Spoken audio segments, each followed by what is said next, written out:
The first thing that we did in this chapter is just basic multiplication of polynomials. And so if you have a binomial and a binomial, two terms, you're just going to use the FOIL method. So we're going to multiply the 8x and the 4x to get 32x squared, the 8x and the 8 to get 64, negative 6 and 4x to get negative 24x, and negative 6 and 8 to get negative 48. Once we've done that, our goal then is to combine like terms. So we are going to combine the 64 and the 24. 64 minus 24 is going to give us 40x. So we have 32x squared plus 40x minus 48. And that will be my answer for this one. When we have two terms and then three terms like we do on number 7, then we are going to just distribute the first term all the way through the second group and then the second term all the way through the second group. So we're going to take that 5x and multiply it to the 5x squared to get 25x cubed, 5x and x, 5x squared, 5x and 4, 20x. We're going to do the same thing with the 1 times 5x squared, 1 times x, and 1 times 4. Then we're going to combine like terms. We have 25x cubed, doesn't combine. 5x squared and 5x squared give us 10x squared. 20 and x give us 21x. And then we have the 4. And again, once we've combined all like terms, we are done with this one as well.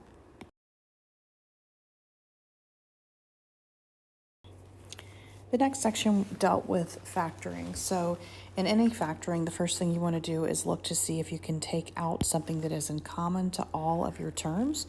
So if we look at number 13, you can see that all of them, you could take out a 5 as well as one of the x's. And so we're going to take a 5x and put it on the outside.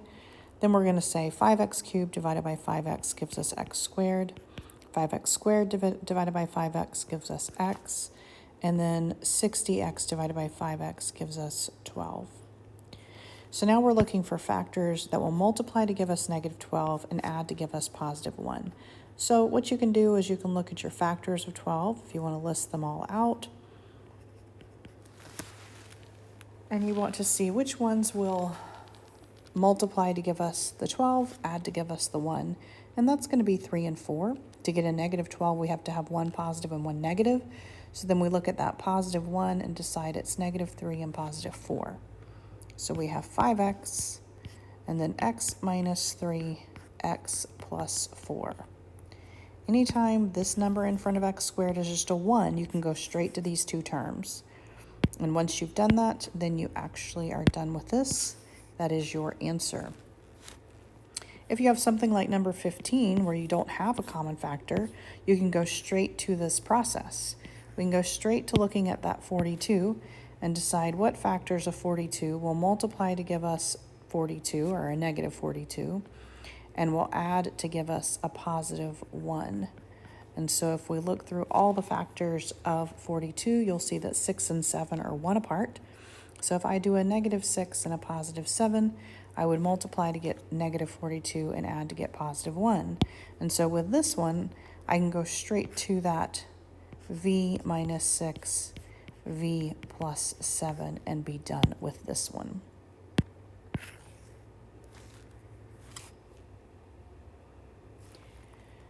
For something like number 17, anytime you have 4 terms, you want to factor by the method of grouping. So I'm going to group the first 2 terms and group the second 2 terms. Remember, had this been a negative here, I would have changed this last term. So if you have a positive in between them, you can go straight to factoring. If it's a negative, make sure you change the sign of this last term first. And then I'm just going to look at each group individually. I look at the first one and I can see that an n squared will come out of that. So I have 4n plus 5. I look at the second group, and if I don't see anything that will come out, I'm just going to put a 1 there and then say 4n plus 5. I then look at the 2 and pull the group itself out. And then I see what's left over in this first set, n squared the second set plus 1. And so when it is 4 terms, factor by grouping, and then you are finished.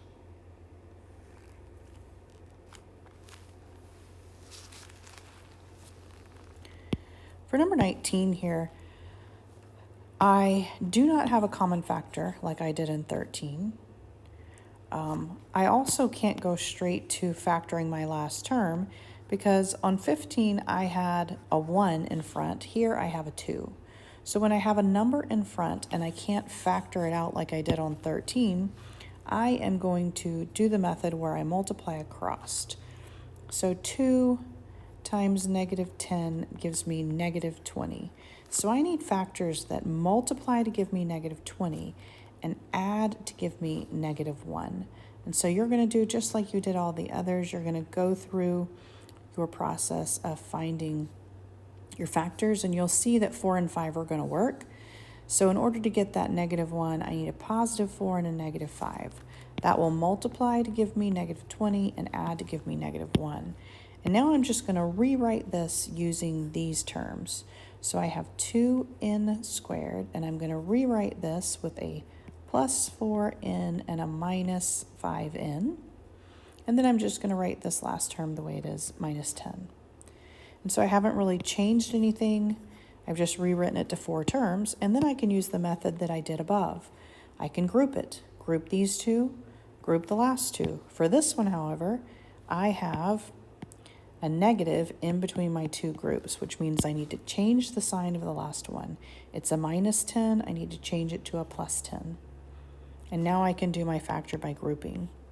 So I look at that first group and I see that a 2n will come out, and I'm left with n plus 2. I look at the last group, a 5 will come out, I'm left with n plus 2.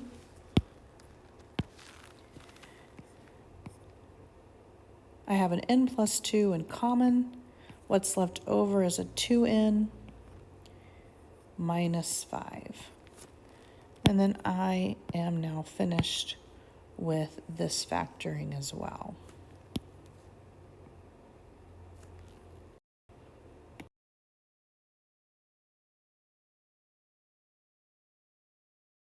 For the last section, we went from just factoring to solving equations using factoring.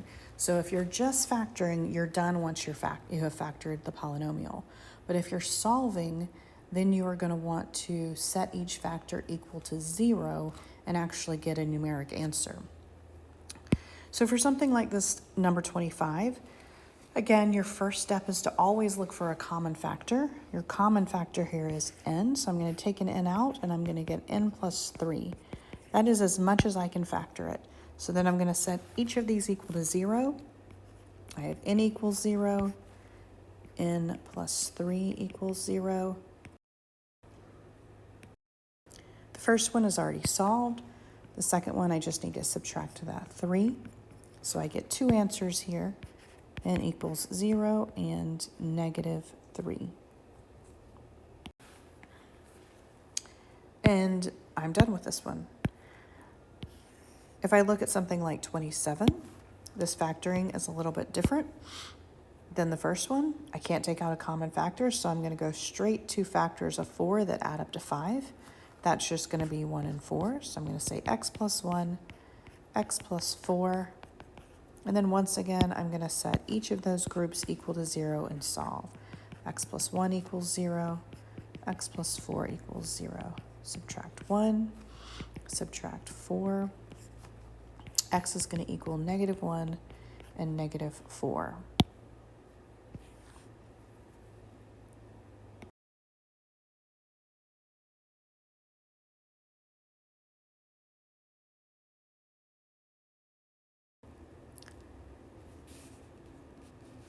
For number 25, it's different than the one we just did because the leading coefficient here is not a 1. So I'm going to use that same method that I did a few back where I multiply across. So I have 2 times 35 gives me 70. And I need factors of 70 that add up to 19. So you can once again list your factors of 70 if you want to do that. And once you see that you have the two numbers that multiply to give you 70 and add to give you 19, you can stop. And now we're going to rewrite this as a grouping. 2m squares, we're going to rewrite this middle term to that 5m and that 14m, and then keep that 35 the same. And then again, we're going to group it. Factors of this first group, we can take an m out, 2m plus 5. Second group, we can take a 7 out, get 2m plus 5. Pull those groups out, 2m plus 5. Second one is m plus 7 equals 0.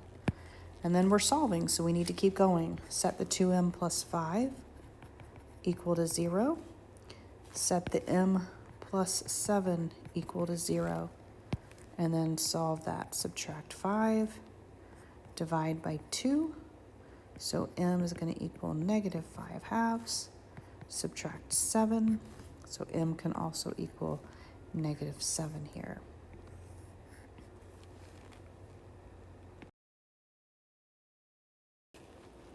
For number 31, the first thing you want to notice is that it is not equal to 0. Remember, before you can start factoring, you need to make sure this is equal to 0, and if it's not, you need to move that over. So you would want to add that 2 over, and you were going to get n squared minus 5n minus 6 equals 0. And now you're ready to look for factors of negative 6 that add up to give you negative 5.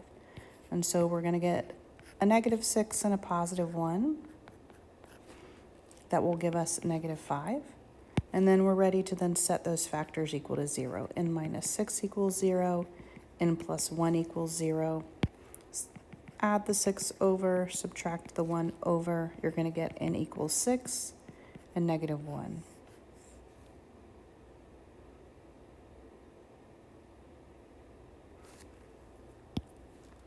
Again for 35. You don't have it equal to 0. So you need to move that 3 over and get that equal to 0. You have 9k squared minus 25 equals 0. And you'll notice this is a special case. If you'll recall, one of our special cases is when you have two perfect squares and they're being subtracted, they will always factor to the square roots plus and minus. So we're going to take the square root of the first plus the square root of the second, and then those same two terms subtracted. So we're going to look at the square root of 9k squared, that is 3k. The square root of 25 is 5. And we're going to say just plus and minus there. And now if we set those two equal to 0, we are ready to solve it. 3k plus 5 equals 0, and 3k minus 5 equals 0. Here you'll subtract the 5, then divide by 3. Here you will add the 5, and then divide by 3. So you will get that k equals negative 5 thirds and positive 5 thirds.